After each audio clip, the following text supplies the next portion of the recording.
reading for you. I'm Taren S, a High Priestess of traditional witchcraft.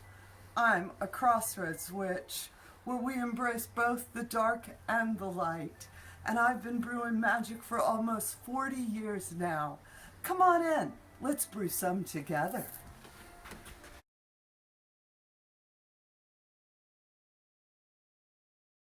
Hello. I'm so happy to see everyone tonight. As you can see, I have a trifecta of witches. So it's the most powerful conversation you can possibly hear on YouTube today. Yay! That sounds great, doesn't it? Hey, witches. This is a really deep conversation on spending that time mourning. So I have been asked, and they were so gracious. I have two of our House of Witchcraft witches with me this evening, bringing their perspective to this topic. I have Nazira, in which her hair was more purple in the cemetery videos. My dear friend, and we have known each other for a while now. And it's really funny because she lived in California, moved to South Carolina. We became friends. I used to make fun of her from California, and now I moved to California. I really feel like the gods have a sense of humor in that regard, you know. And then, as you can see, I have Donna, who is sitting in Middle America. She is actually in Ohio. She is a High Priestess and a member of the House of Witchcraft. And I'm an Appalachian Druid. That's the way I identify. Okay. I'm a Crossroads Witch at my heart, but Appalachian Druidry, that's like a nice little neat box. There you go. I like that. And this is a really heavy topic that I don't think, again, this is topics I don't think we talk about. All right. And that is dealing with loss of a loved one, a family member, a partner, and what do witches do? You know, and Nazira, you brought up when we said this, that when we talk about loss. Say that loss is not just someone who has died. It can be a loss like in a divorce. It could be like a loss of a job and your friends associated with the job. And sometimes when you get a divorce, you lose friends because they choose the other partner versus you. So when we talk about these different types of losses that happen in our lives, what do we as witches do? You know, of course, we're not trying to do magical incantations to try to keep people alive. We understand life, death, rebirth, transformation. And I've always counseled folks to embrace the year and a day. You have a shitty year and a day ahead of you. And be kind to yourself and just realize that first year and a day is going to be so difficult. And it's okay that it's difficult. It's okay that you cry on your birthday. It's okay that you cry on their birthday. It's okay. I don't think modern society gives us that healthy cycle, because you think about it, like if you call your job and you say, my father died, they're like, I've got to go to the funeral. Oh, you get 3 days off. Right.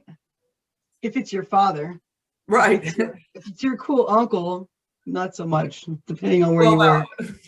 Right. Only a day. But our society doesn't allow us to mourn.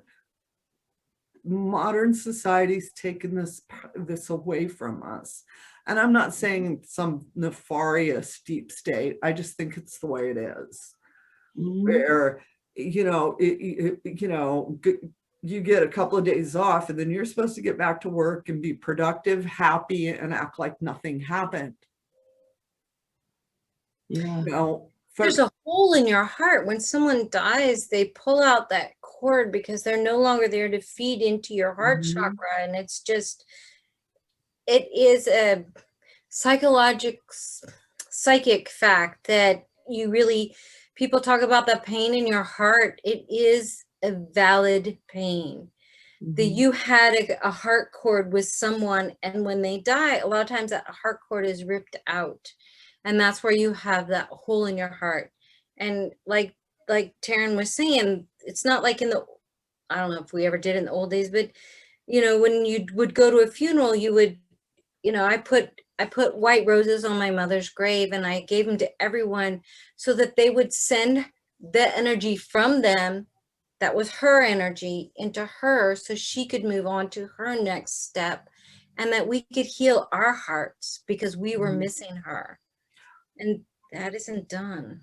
Well, think Mhm. about during the Victorian times. If you lost a family member, then the house went into mourning for a year. You wore black. Yeah. Right. All right. The widow or the widower was given a year in that Mhm. importance. And within the magic traditions for us, that year and a day, that 13 moons, is a signifier that you've cleansed through all 4 seasons. You have gone through those 13 moons. But modern society is like, dude, you got, like we were saying, you get 3 days if you're lucky. Our society's dumb. We're over medicated. Don't keen. Don't make a scene. Don't scream and cry and pull out your hair. You're crazy. So here's some pills. Just go sit down at your computer and go back to work and be a slave to the machine. Yes, we're numb. I love it. And I want you to explain Keinging. Like screaming, just crying, pulling your hair out, whatever that is, to release that energy, that pain, that if you have this hole in your soul and your heart and you're not acknowledging it, it's sort of like if you've got a wound and you don't pack it, you just slap a band-aid on it, and it might look okay out here, it's going to look kind of healed, but not really. It's going to look a little bit messed up, and deep inside there's something boiling, that poison that'll kill you, give you cancer. Within the Native American, I was within the Native American cultures is where you see the Keinging, where you see the women just, I mean, screaming the all Celts do it too. loss. It's the loss is so great, it needs to be vocalized. Yeah, so many cultures. And just releasing that. And if you tried to do that in today's world, they would, like you said, medicate you. I've met some Dakota folks. Go ahead. They do a ritual. It's a wiping of the tears ceremony, and it's a year after the person's gone. They make a bundle. They have rituals that they do when someone dies. They sit with the body for 4 days, and they talk to the body and let the spirit know that you're not here. It's okay to pass on. And they have ceremonies and blah blah blah. And they make a bundle. They keep a little something of them with them, like a little medicine bag, like a little something to carry with them. And after a year, you have to let that shit go. I'm sorry if I'm cussing. You just have to let that go. You have a wiping of the tears where they wash literally, they'll sit you in the center and they'll pray for you, and you'll go through ceremony and wipe your face and brush your hair and simple things. Make sure your hands are clean and wash your eyes, and then you're expected to get up and get on with your life. You have a year of mourning, a year to be a hot mess. But after that, we need you to get back into the game because we need you to survive. But all of those simple things are so deeply meaningful and symbolic. Yeah, and how important it is. What happens, for a witch, we go into a season of mourning. The Cottage coven here in San Diego, we experienced 3 losses this past year, and they were like boom, boom, boom. 3 of us had losses. And so we're aware of that. And even in our full moons and even in our sabbats, our rituals, we make the notation that we have 3 of us that are going through a year and a day of mourning to give us our space, allow us to have that time. I'm one of the 3 as I'm sitting here when I talk about it. I lost my father in December. And it doesn't matter the relationship, whether, you know, it's the closest or the furthest away, it still takes time to process. And I'm so grateful that I have an environment that allows me to have that process and to let me heal. Because for me personally, my father and I were estranged for several years, like 2 decades prior to his death. And so I knew several years ago that I would never see him again in physical realm. And I worked really hard for when the transition and he's in spiritual realm, that maybe we can find a place to heal together. What we couldn't do in physical realm together, maybe we can do now. You know, and so for a lot of you witches out there that, you know, it's a whole difficult family orientated, different things. You may have different experiences and everything. Honor your authentic voice and honor the year and a day process.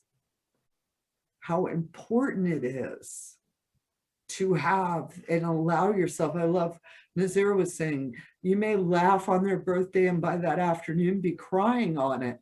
That's okay. I think the biggest thing is that we need to give ourselves permission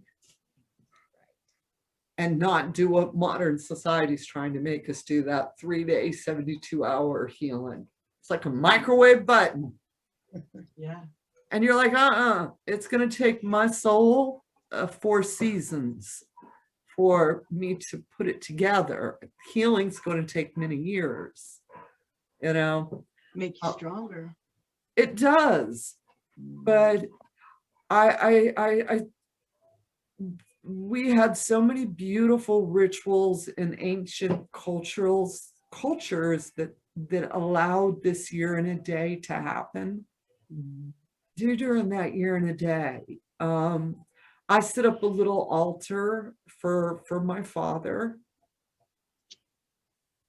Is what I did. I have a personal Book of the Dead, which I started a while ago.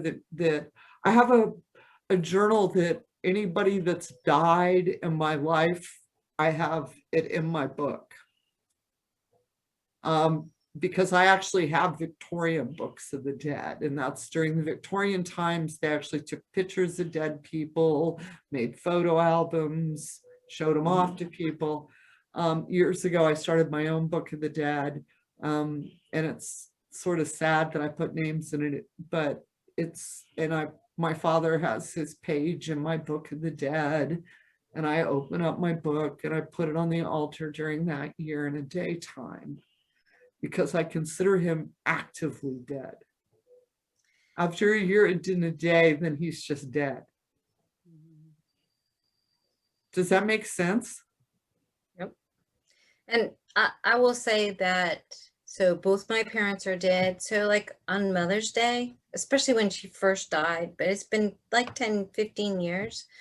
But I would write my parents letters on Mother's Day, Father's Day, or their birthday. And I would throw them into the ocean when I lived near the beach. So, but that was my way of sending off a message. I do that. I give bouquets of flowers for my mom on Mother's Day. And I write a little note that Mom, love you, Taren. And I sit it on my kitchen table. I love that. That's so beautiful. It's simple. Yeah, these little remembrance ways of act. I mean, you know, my mom passed 18 years ago. And so for me, like what you're saying, ways to stay connected. You know, oh, go ahead. I'm sorry. I just wanted to go back to what Nazira was talking about when your relationships die, that mourning process when marriages end. Because when my second marriage ended, I threw my wedding ring in the Cannonball River. That's how mad I was but really I did. I took it off and was like, this river needs it more than I do. but I had this mourning process, not for the marriage, because the marriage was not happy to begin. I wasn't even happy. I don't know, whatever. It was that illusion of, we looked so good on Facebook. We were just the cutest, sweetest, most spiritual hippie couple ever on Facebook. It was so great. Because I was old anyway. I didn't know what Facebook was until I met him and whatever. But the illusion had to die. And the reality that grew from that required a better filter. How about that? And I like my life now. I love my life now. I would never have had. I think that sacrificing something, that letting go of it, that's been a long time. I think you brought up a good point, that relationships are a lot more complicated than just two people. Mm-hmm. And that when you do end a relationship, you end a lifestyle. Yeah.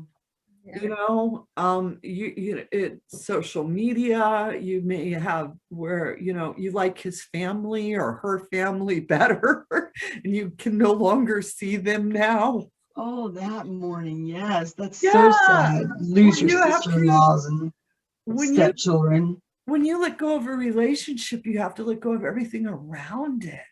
Yeah. And for a lot of folks, that takes time. And that's why, again, it's so important to really honor that year and a day and give yourself permission to cry, to act goofy at inappropriate times. To put him in a mason jar full of molasses with the girl he cheated on me with. I hope you love her, because you're going to be with her forever. How about that? She's the one for you. You're stuck to her. Bottom of my heart. I feel it. That was a really cathartic process too, though. It helped me with the mourning process. And it may, each individual situation, you know, magic is situational. Absolutely. And so you have to decide for your own personal situation what is the right thing to do. But the most important thing to do is to give yourself permission to mourn. Already. And accept whatever you feel is legitimate, regardless of what anyone else says. Your feelings are legitimate. Your feelings are what you are feeling, and this is what you are going through.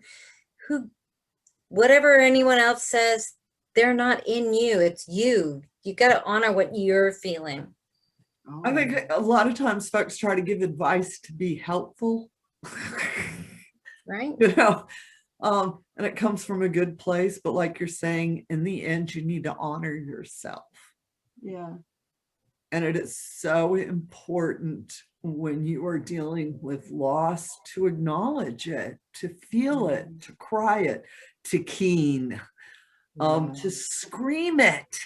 You know, the big girls don't cry bullshit. Big girls do cry. And so do big boys. That's right. All right. That can be the most healing thing you can do, is to acknowledge it, say it out loud, scream it if you have to. All right. And also on the flip side is understanding death is just a transformation. Yeah. You will have, like I was speaking earlier with my father, that I'm working on developing a relationship, but he's recently dead, and the recently dead don't really do good relationships, or at least in my opinion. That's all I'm saying. But you still get a relationship. You still have a spiritual connection, an energetic connection to every individual, every person's spirit. Because in the end, what we're alive is we have a spark of energy in us. And when the physical dies, that spark of energy leaves. And that's, you know, when people are like, what happens when you die? You transform. Yeah.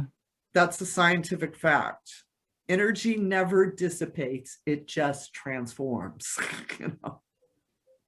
That's why people never look like themselves in the box. No matter how much makeup they put on them or how they do their hair, they don't have that personality. It's hard to recognize them without their spirit. I don't like dead bodies. Yeah. I really don't. Freshly dead disturbs me.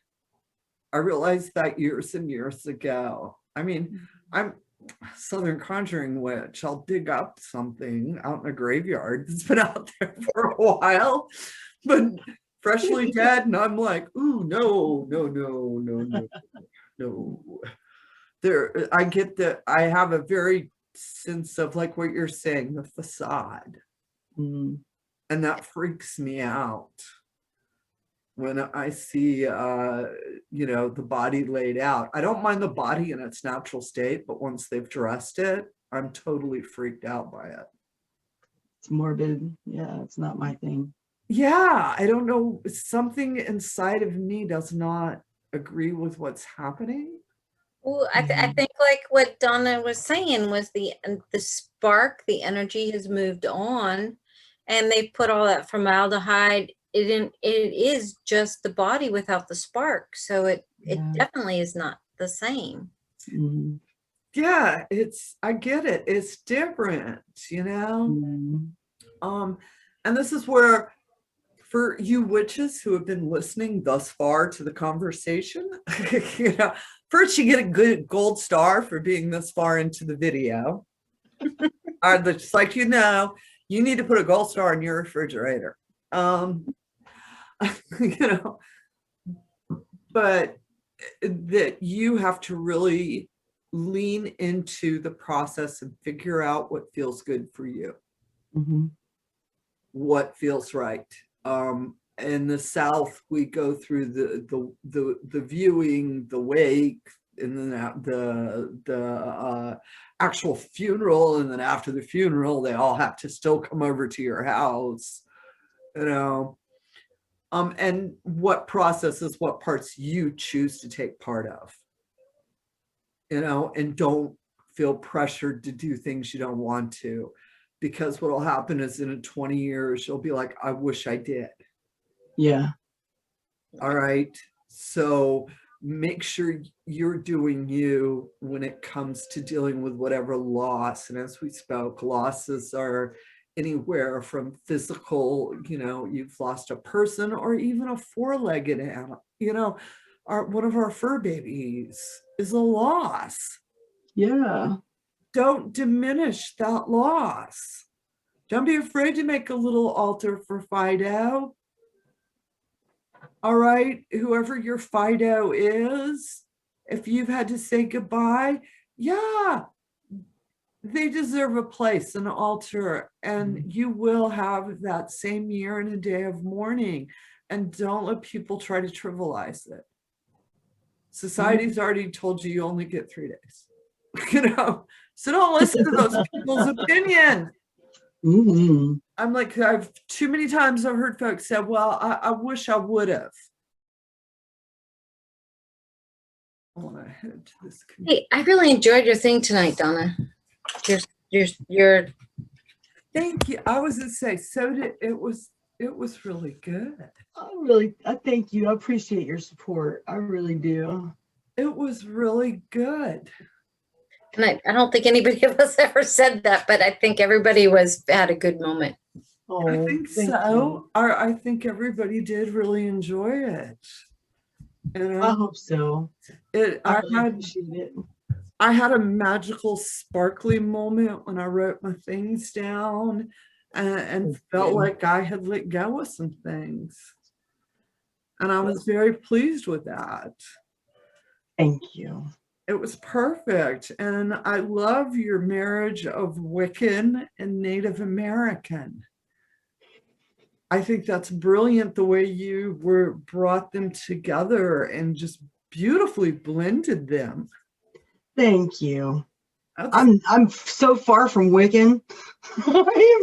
I like the fancy stuff. I like it.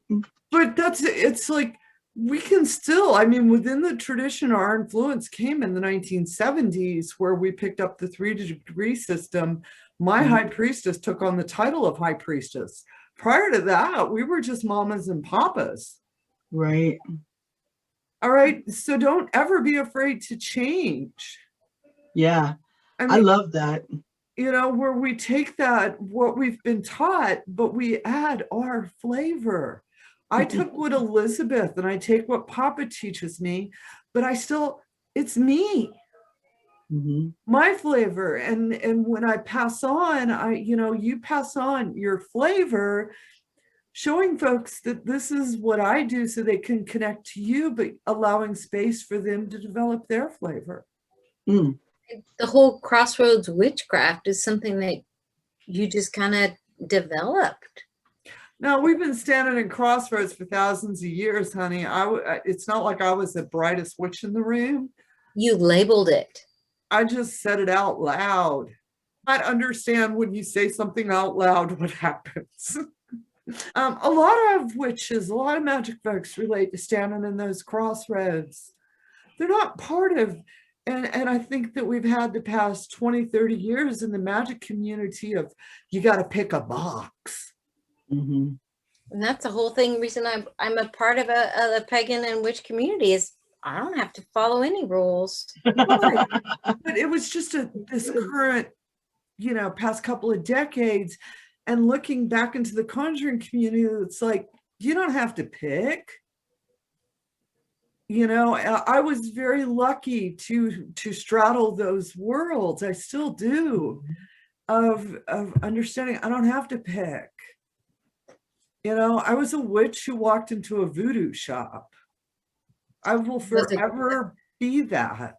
But I was a witch. I knew my name. I knew my power. I knew who I was so that I could have the experience with divinity differently. If I didn't know who I was, I wouldn't have gone any further. Know your name. Yeah. I knew mine when I walked in. And so all it did was enhance, add to. If anything, I tell folks, for me, initiating into the voodoo house just reminded me that I'm in the arms of the goddess. Are you recording this? This is pretty good. You're actually being recorded right now, but we cannot. This is private conversation, honey. We don't put this on. You're recording it. I'll hit the record so that way my participants don't freak out, because a lot of times what'll happen is I'll say I'm recording and then I get deer in the headlights. So I've learned to just go ahead and slyly press the record, and then I'm going to gently let you guys know, are we ready to start our video? We're going to talk about, I got rid of them. We're going to talk about a season to mourn, how important it is that you really spend that year and a day mourning.